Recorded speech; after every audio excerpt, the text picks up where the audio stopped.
Elle l'aidait à faire comme si rien ne s'était passé. Quand il était allé dire bonsoir à Baba, elle l'avait suivi dans la nurserie.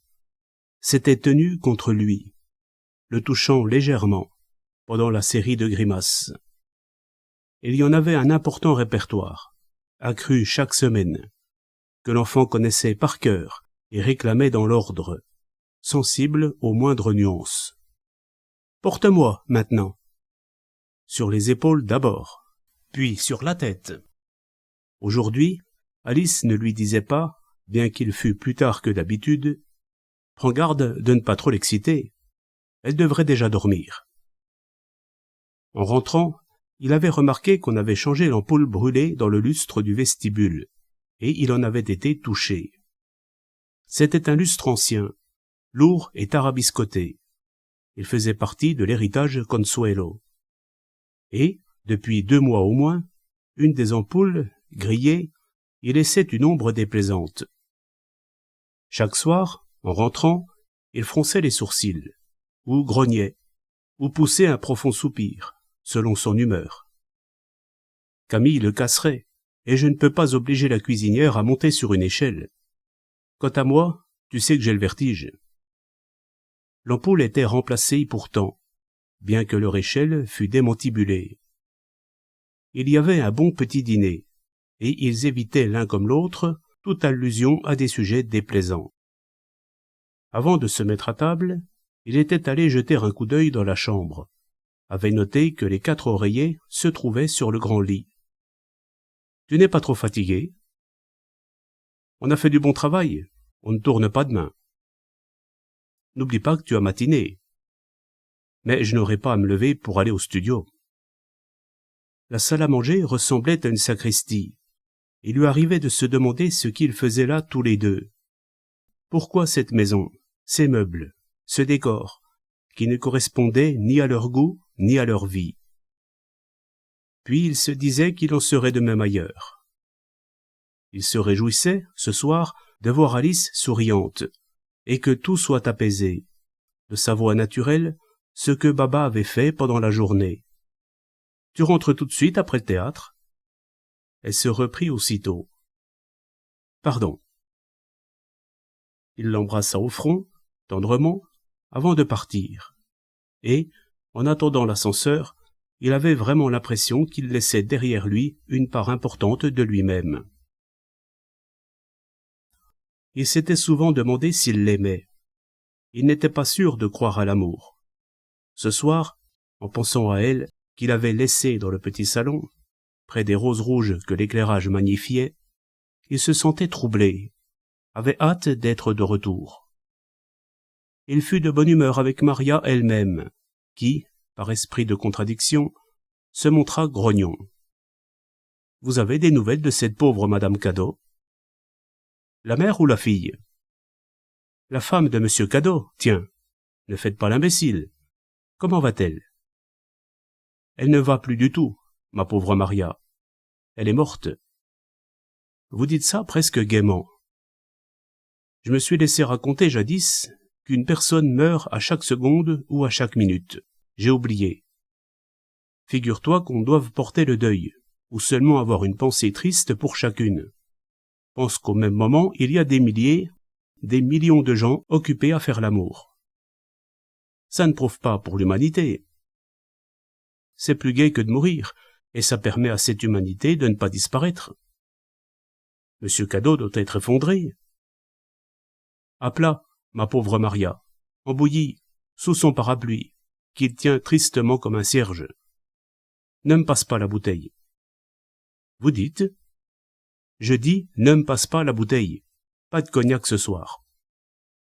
Ça ne vous empêchera pas d'en réclamer au second entracte, en affirmant que vous êtes exténué, incapable de jouer la pièce jusqu'au bout sans ça.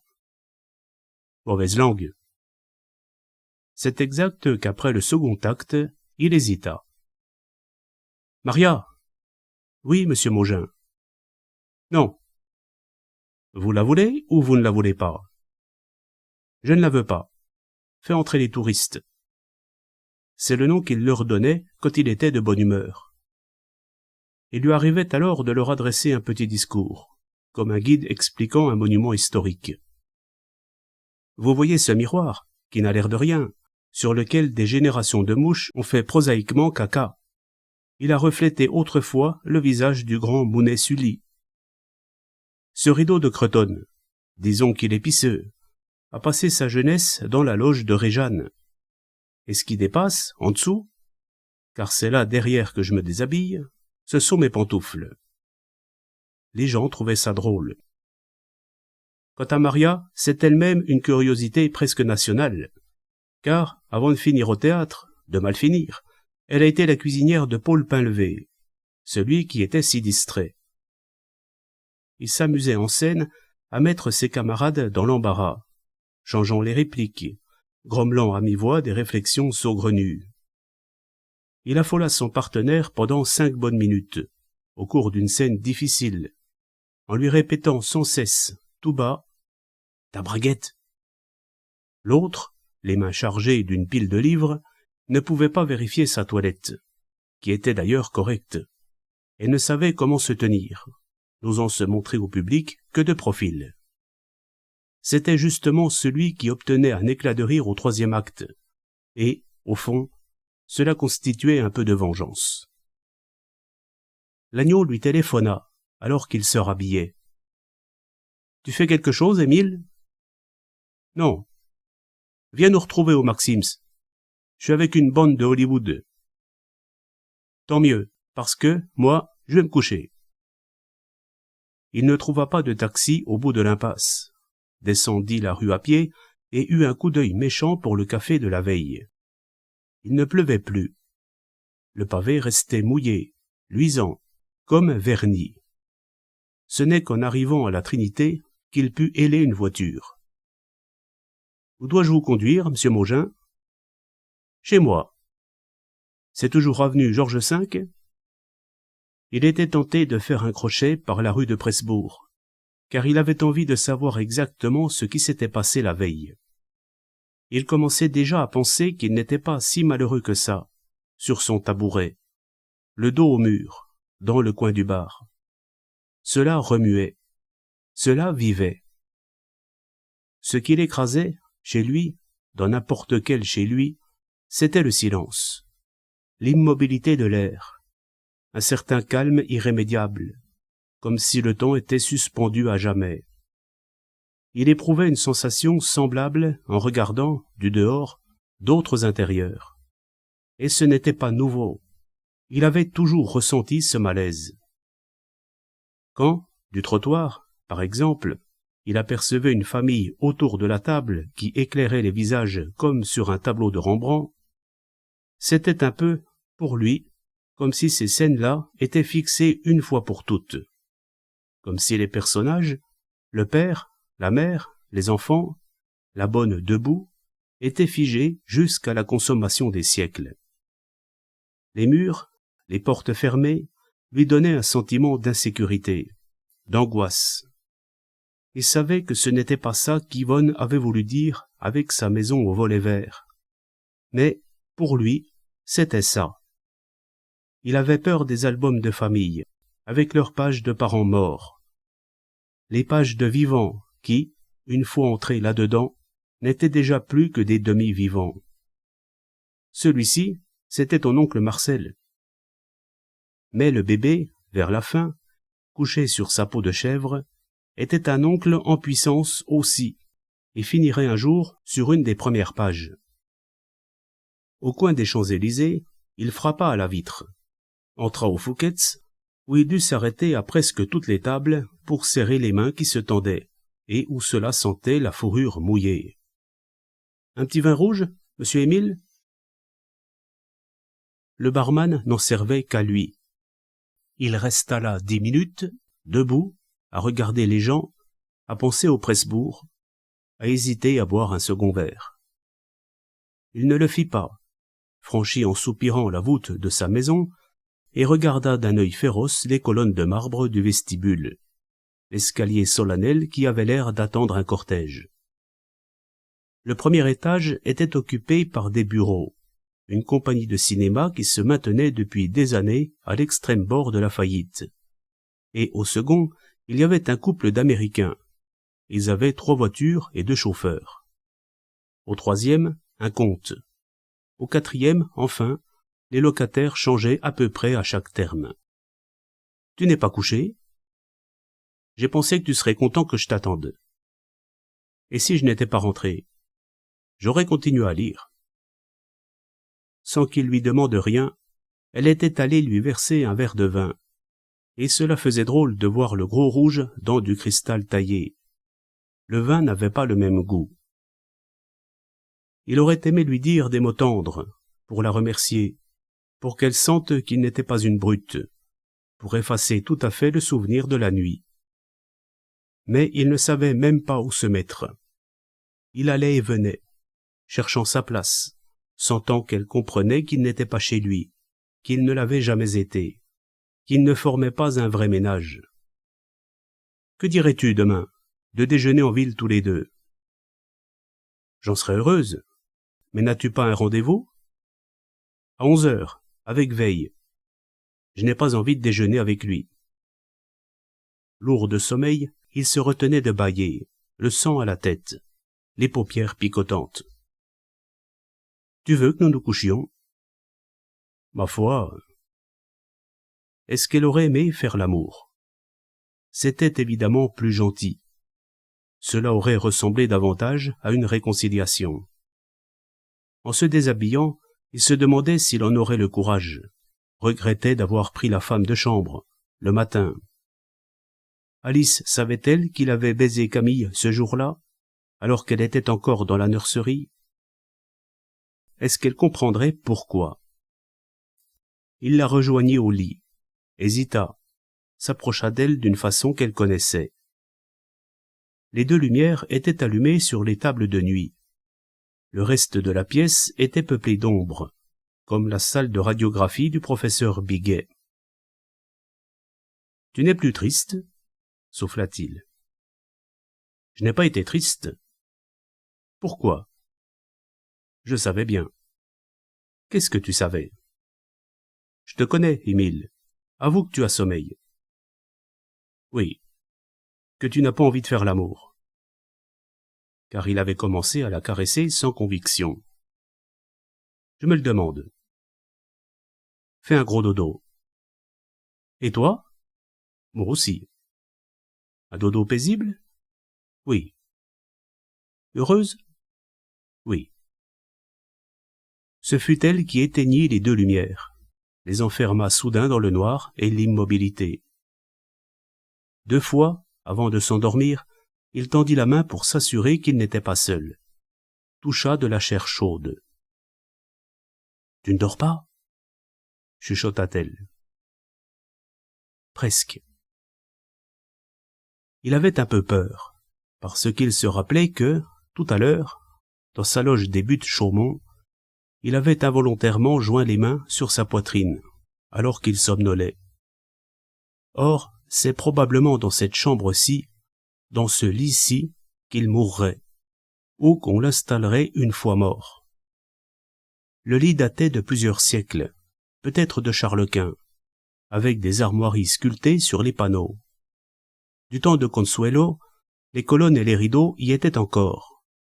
Tel qu'il était maintenant, il restait impressionnant et l'on sentait que des tas de gens y avaient vécu leur agonie, y avaient été étendus, couleur de cire, éclairés par des cierges, pour la dernière parade.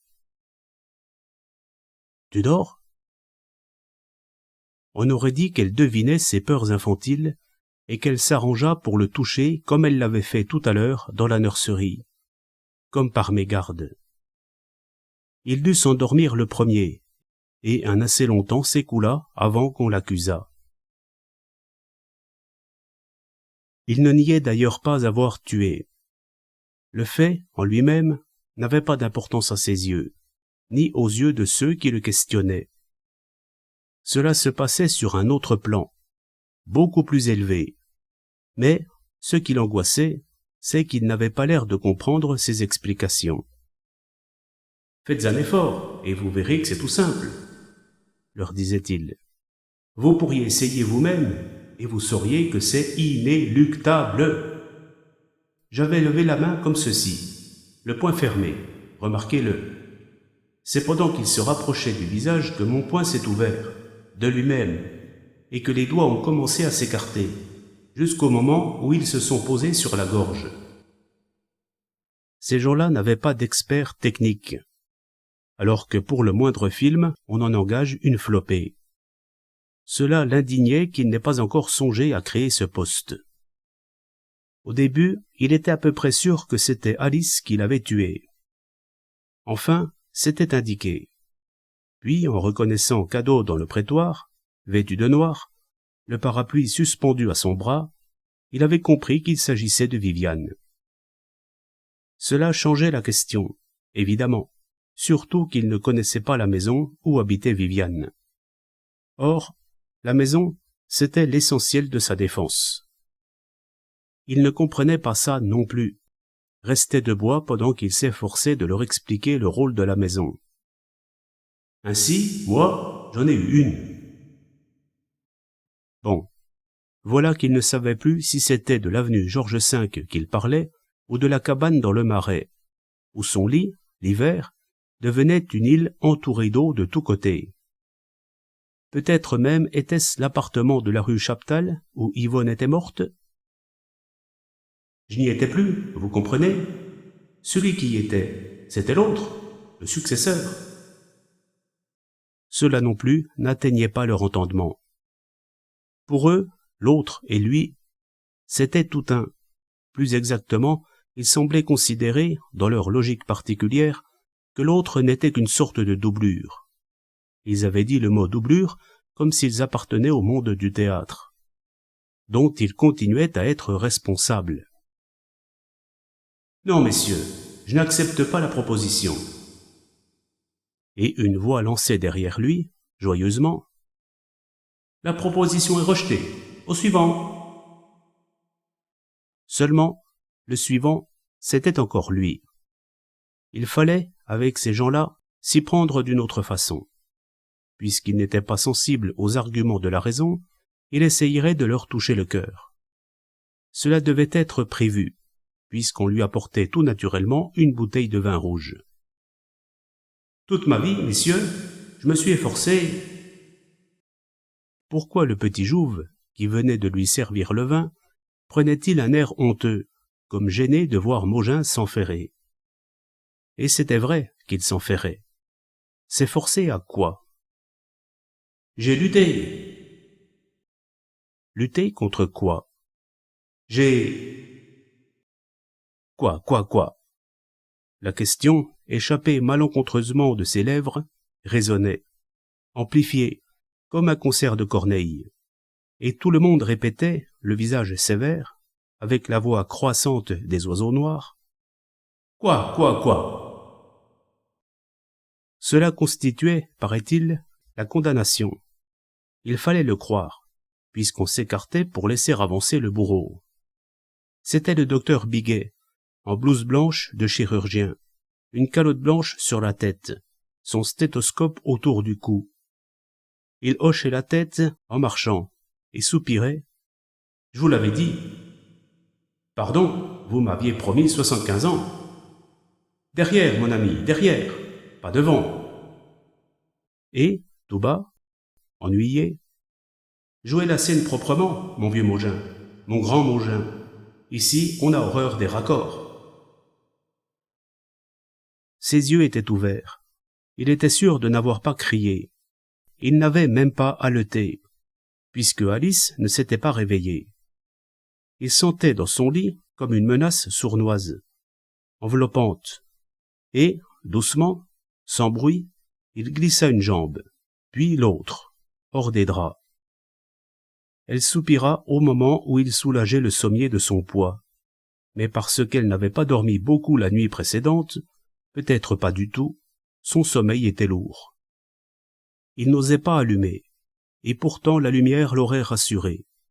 Il cherchait à tâtons le fauteuil dans la ruelle, un ridicule fauteuil, comme pour une scène de couronnement, qui datait de la même époque que le lit, noir et doré, plaqué de blasons aussi, avec une garniture de velours râpé. Il ne dormait plus, ne rêvait donc plus. Son cauchemar était fini et se dissipait par bribes. Dans quelques instants, il ne s'en souviendrait même pas. Or, de ces visages de rêve qui commençaient à s'effacer, il y en avait un qui, au contraire, se détachait, se précisait d'une façon étonnante, celui du personnage qui se tenait à côté du juge. Et il était sûr qu'il l'avait vu quelque part, qu'il avait un rapport avec des événements récents et pénibles. Il tendait la main avec précaution pour atteindre le verre d'eau sur la table de nuit, et le même visage entra dans la vie de tous les jours, devint un grand jeune homme blond, d'un blond très clair, doré, qui portait un col à pointe cassée, une cravate blanche, un habit noir merveilleusement coupé. C'était le consommateur accompagné de 2 femmes qui, au Presbourg, avaient tenté de s'approcher de lui pour lui réclamer des explications et que le patron avait entraîné dans un coin. Il pouvait avoir une 30aine d'années. Il était rose, bien portant, soigné comme un animal de luxe. Il devait faire du cheval au bois, du tennis et de la natation à Bagatelle, du golf à Saint-Cloud. Mogin sentit une vague de hargne lui monter à la gorge, contre cet homme-là, et contre ses pareils qui venaient le féliciter avec une familiarité condescendante les soirs de général. Il était à l'aise dans sa peau, lui, l'homme blond, à l'aise dans sa maison, dans la vie, à l'aise toujours, partout.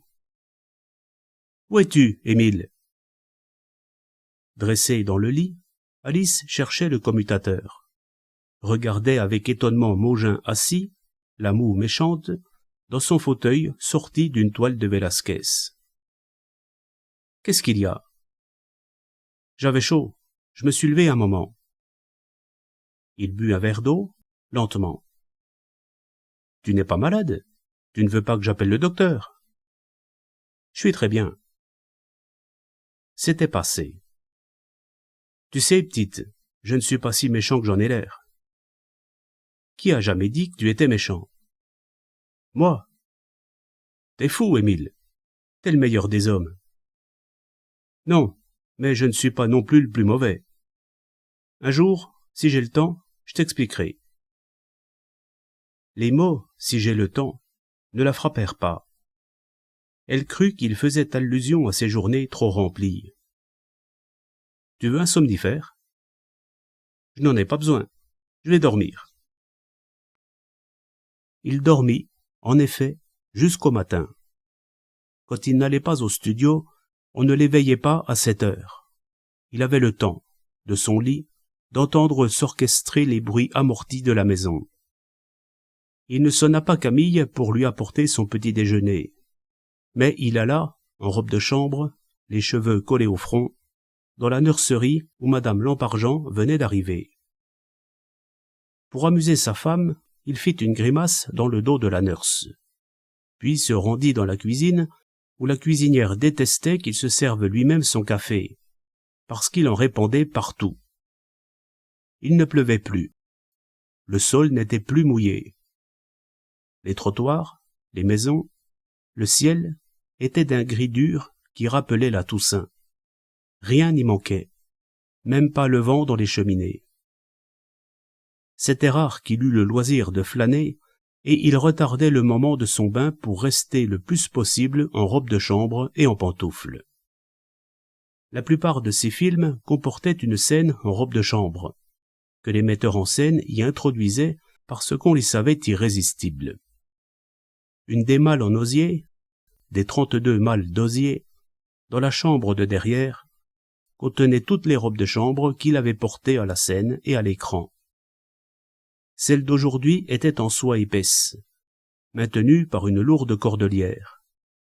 Il les aimait en soie, et les gens qui souriaient, dans la salle, ne se figuraient pas qu'il avait porté sa première robe de chambre à 32 ans, dans un sketch comique, que jusqu'à l'âge de 28 ans, il n'avait possédé ni pyjama ni chemise de nuit, qu'il dormait dans sa chemise de jour, et que, faute de pantoufles, il glissait, pour vaquer à sa toilette, ses pieds nus dans ses souliers délacés. Depuis, rituellement, à chaque film ou à chaque pièce, il se faisait payer une robe de chambre par le producteur ou le directeur. C'était une petite revanche. Et Perugia lui confectionnait, toujours à leur compte, des pantoufles assorties, dont il possédait un plein placard.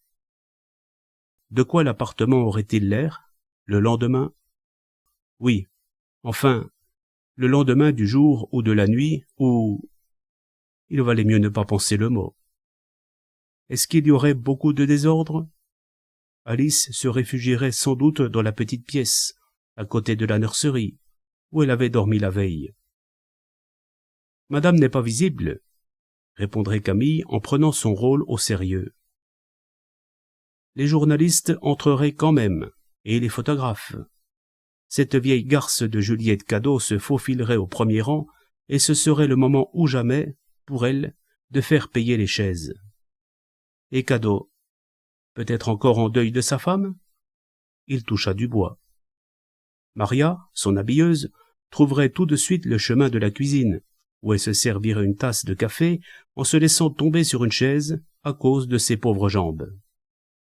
Est-ce que sa sœur Hortense viendrait aussi, très digne, comme préparée par son veuvage?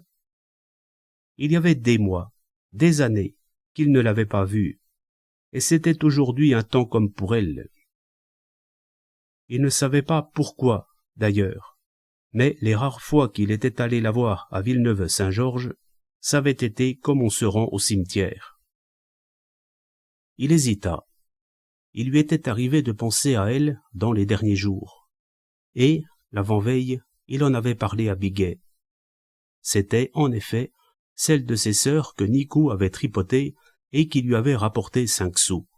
« Allô? L'hôtel de l'Étoile? Je voudrais parler à monsieur Jouve, s'il vous plaît. J comme Jules, O comme Oscar, U comme urinoir, V comme... Excusez, mademoiselle, je ne savais pas que vous aviez compris. » Longtemps, il avait vécu à l'hôtel lui aussi, comme Jouve. Et, à ces époques-là, il ressentait une furieuse envie d'un intérieur à lui. Regardait les façades et les familles sous la lampe, comme un mendiant regarde la vitrine des charcutiers. « Oui, patron. Je te dérange? Elle est encore au lit? »« Mais il n'y a personne, patron, je vous jure. »« Ça m'est égal. »« Pas à moi. » Il tiqua, se souvenant du tout petit incident de la veille, de la rougeur de Jouve, dans sa loge. « Tu vas téléphoner à Veille, que je n'irai pas à son rendez-vous. »« Moi non plus. »« Vas-y si tu veux, mais ne promets rien. Je passe vous voir avenue Georges V. »« C'est superflu. Vous êtes sûr que vous n'aurez pas besoin de moi? »« Sûr, monsieur Jouve. Je vous salue. » L'insistance du garçon était explicable, car chaque fois que Mougin lui donnait congé, c'était pour le rappeler 1 heure ou 2 heures plus tard, pour le faire chercher dans tous les endroits qu'il fréquentait, parfois pour l'éveiller au beau milieu de la nuit. « Alice? »« Oui? Adrien va passer la journée à la campagne avec sa bonne amie. »« Il a une bonne amie? Tu ne le savais pas? Une splendide rousse, avec des seins comme ça. » Je ne voyais pas du tout Jouve avec une femme. « Avec quoi alors? Avec un homme? » Peut-être. Elle avait le visage innocent. Elles ont toutes le visage innocent. Consuelo aussi, qui le trompait avec tous les garçons à cheveux gominés et à la peau mate, et qui courait ensuite se confesser dans des églises invraisemblables pour lesquelles elle avait un flair spécial, choisissant ses directeurs de conscience dans un de ces ordres biscornus, dont la plupart des gens ne soupçonnent pas l'existence. Quand il se livrait sur elle à certaines fantaisies, elle prononçait sérieusement, avec son accent qui rendait la chose beaucoup plus drôle, « C'est un péché, Émile. » Au restaurant, elle lui arrêtait la main. « Tu vas commettre un péché mortel. Nous sommes vendredi. » Elle vivait dans un monde où le péché occupait une place considérable, où c'était une sorte de personnage, et elle s'ingéniait à l'amadouer, à faire bon ménage avec lui. Quelquefois, quand il venait de la prendre et qu'elle n'avait pas eu le temps de jouir, elle demandait Fais-moi le péché, maintenant. Le plus fort, c'est qu'elle avait fini, non par lui faire peur ou par lui donner des scrupules, mais, quand même, par le troubler, par insinuer en lui un certain sentiment de culpabilité. Le courrier est arrivé, petite. Je l'ai mis sur le bureau de monsieur. Yvonne de Lobel, elle, lui avait inculqué la notion de volet vert. Ce n'était pas grave. N'empêche qu'après l'une et l'autre, il n'était plus tout à fait le même homme. Le péché, les volets verts, cela entraînait des tas de conséquences inattendues, qu'on ne voyait pas du premier coup d'œil. En était-il de même de ce qu'il faisait, de ce qu'il disait à longueur de journée? Bon, ça y était, il s'était pressé, le bougre. Un large faire-part, avec sa bande noire qui tachait les mains, la petite croix gravée et toute une ribambelle de noms. Des Haupin, des Legal, des Pierson, des Meurel. Ses pères, mères, sœurs, frères, cousins, cousines, petits-cousins. Quel serait le palmarès, pour lui? Pas cadeau, certainement. On n'aurait pas ce culot-là. Ni la mère cadeau, à plus forte raison. Il y aurait Alice et Baba, puis... Ce n'était pas une si mauvaise idée d'aller dire bonjour à Hortense, mais il faudrait prendre son bain tout de suite, payer un taxi jusqu'à Villeneuve-Saint-Georges, ou alors passer près d'une heure dans le métro. Il préférait errer dans l'appartement, en les regardant agir les unes et les autres. Toutes, y compris Alice, étaient gênées par sa présence, par le fait qu'il était inoccupé, qu'il se campait au beau milieu d'une pièce pour les voir travailler. « Tu ne t'habilles pas ?»« Tout à l'heure. »« Je croyais que t'avais un rendez-vous. »« Je l'ai décommandé. »« Tu te sens bien ?»« Admirablement. » Il joua avec la petite, devant madame Lampargent, qui prenait un air pincé. C'était curieux que sa sœur Hortense, qui avait montré son derrière à tous les garçons du village, soit devenue la dame respectable qu'elle était à présent. Par quoi elle avait passé, il ne le savait au juste. Mais il savait qu'elle avait été bonne à tout faire chez un libraire et laveuse de vaisselle dans un restaurant. Aujourd'hui, c'était madame veuve Roland, qui habitait la plus grosse et la plus solide maison de Villeneuve. Une maison de pierre, du siècle dernier, avec des grilles autour du jardin, solide et sombre comme un coffre-fort. Le portrait de Léon Roland, le feu mari, de son vivant mandataire aux Halles, et qui portait de grosses moustaches, vous guettait dans toutes les pièces, entouré d'une cour d'inconnus et d'inconnus, de plus petit format, tous du côté Roland ou Bournadieu. La mère de Roland était une Bournadieu, d'Agen. Hortense n'en avait pas moins gardé le contact avec ses sœurs, et c'est par elles qu'il avait appris ce qu'elles étaient devenues. Pas une qui ait mal tourné, proclamait-elle fièrement, et pas une qui soit dans la misère. Peut-être que notre père et notre mère en ont assez fait pour purger plusieurs générations. Je ne te permets pas de parler ainsi, devant moi, de nos parents. Élise, la plus jeune, qui marchait à peine quand il était parti, était la femme d'un patron pêcheur de La Rochelle. Ce qui la désole, c'est de n'avoir pas d'enfants. Ils sont heureux quand même. Ils se sont fait construire une jolie maison dans le quartier de la Genette. Et Marthe. Elle tenait une crèmerie, à Lyon. Comment elle avait abouti à Lyon, Hortense aurait probablement pu l'expliquer, mais il ne tenait pas à le savoir. Un de ses fils va venir faire sa médecine à Paris. Sans doute passera-t-il me voir. C'est naturel, non? T'es son oncle.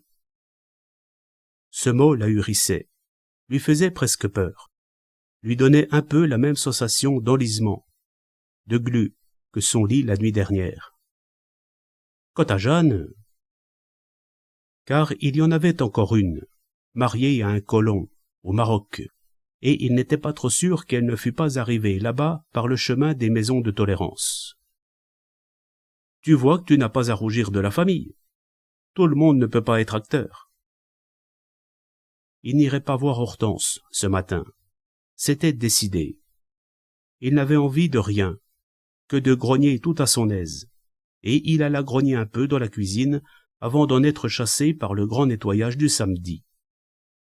Il y a des jours, comme ça, où tout est immobile, où tout paraît éternel, ou inexistant. Au fond, cela vaudrait mieux. Inexistant. Je crois, Émile, qu'il serait temps que tu t'habilles. En tout cas, si tu as toujours l'idée de m'emmener déjeuner en ville. Elle lui souriait comme à un grand enfant. Et c'était elle, la pauvre, qui avait à peine 22 ans, qui commençait tout juste la montée. Allô? Le café de Paris? Vous me retiendrez une table pour deux, dans le fond. La banquette. Ici, Mogin. Mogin, oui. Merci, petit. Ce n'était pas pour faire plaisir à Alice qu'il l'emmenait au café de Paris, car elle n'aimait pas ces restaurants-là. Lui non plus. Il en avait assez du Maxim's, du Fouquet's, d'Armenonville, où on rencontre toujours les mêmes types, qui ont l'air de tourner en rond comme des chevaux de bois. Seulement, de temps en temps, cela lui faisait du bien, justement, d'aller les regarder sous le nez pour voir comment ils étaient bâtis. Du bien ou du mal. Cela le mettait en rogne. Mais peut-être qu'un jour il finirait par attraper leur truc. Il y avait des années qu'il les observait, et il n'en avait pas encore vu un seul éclater de rire, ou éclater en sanglots, en se regardant dans la glace ou en regardant les copains. Car c'était une sorte de gang. Lui, on le laissait entrer, s'asseoir, grogner, jouer son bout de rôle, et on venait même lui serrer la main. « Comment ça va, Émile ?» Ou bien « Pas mal, dis donc, ton film. Celui avec le machin, le chose, le type qui se jette à la flotte. T'as trouvé le filon, toi? On te voit à Longchamp ?» Il avait envie de répondre « Non, monsieur, je ne vais pas à Longchamp, moi. Je suis un honnête homme, moi. Et un honnête homme, ça travaille. Je suis un couillon, moi, monsieur, à qui il arrive encore de croire à ce qu'on lui raconte. Et je souris poliment à la bonne dame. Pardon, monsieur le juge. Bonjour, monsieur le ministre. Mes excuses, mon cher maître. Ce n'est pas vrai. Je n'y crois pas. Seulement, moi, monsieur, j'agis comme si j'y croyais. Moi, monsieur, ça me gêne de ne pas y croire. Ou de ne plus y croire tout à fait. À moins que ce soit d'y croire un peu. Et, depuis des années, j'attends de voir si, des fois, un de vous autres ne va pas se sentir mal à l'aise et manger le morceau. Suffit. C'était idiot. Il était grand temps de boire les 2 verres de vin auxquels il avait droit. Il était en retard sur l'horaire. Il ouvrit la porte de la salle de bain de sa femme et, de trouver celle-ci dans la baignoire, cela lui donna des idées. Seulement, elle n'aimerait pas ça, alors qu'elle avait à s'habiller pour déjeuner en ville. Il n'avait pas envie de Camille. La veille, il en avait eu pour des heures à être imprégné de son odeur. Et c'était exact que les rousses sentent. « Tu t'habilles ?»« Oui, je m'habille. Je m'habille, petite. » Pour lui faire plaisir. Il faisait des quantités de choses pour être agréable aux gens. Puis, après coup, leur en voulait. Couillon. Il se mit à siffler, retira son pyjama, pendant que l'eau coulait dans son bain. « Le téléphone, monsieur. » « Qui me demande au téléphone ?»« Monsieur Jouve. » Il y alla, tout nu, le ventre en avant, n'eut pas la chance de rencontrer madame Lampargent. « Comment? Si je ne veux pas déjeuner? Dis à Veille que je déjeune avec ma femme. »« Non, monsieur, avec ma femme toute seule, et non avec elle et monsieur Veille. On ne se mélange pas, nous. Salutations. » C'était toujours ça, car Veille était justement un des types auxquels il pensait un peu plus tôt. C'était amusant de s'habiller tous les deux en même temps, les 2 salles de bain ouvertes, et ils jouaient à se façonner des masques grotesques avec de la mousse. Alice riait. et lui noua sa cravate. Elle portait un joli tailleur noir qui la rendait toute jeunette, et ce fut encore plus charmant quand elle souleva Baba pour l'embrasser avant de partir. Ils prirent un taxi, à l'angle des Champs-Élysées. Un peu de jaune, dans les nuages, laissait l'espoir que le soleil existait encore quelque part et qu'il reviendrait. Café de Paris. Bien, monsieur Maugin. Votre table est retenue, monsieur Maugin. Par ici, monsieur Maugin. Salut, Émile. Bonjour, toi. Il atteignait la table, toujours la même, au fond, d'où il pouvait voir la salle entière. Alice s'asseyait la première, tandis qu'il marquait un temps avant de s'installer. Immense, regardant de haut en bas autour de lui. On repoussait enfin la table devant eux, comme pour les enfermer. « Qu'est-ce que tu as ?» Alice ne voyait pas la carte que le maître d'hôtel lui tendait, mais fixait au-delà un point précis dans la salle. Un couple, qui déjeunait, une fort jolie femme, qui le savait, qui se savait parée à la perfection, jusqu'au moindre diamant, et un grand jeune homme aux cheveux dorés qui lui parlait à mi-voix, un sourire au coin des lèvres, en les observant à travers l'espace. C'était le type du Presbourg, et de son rêve.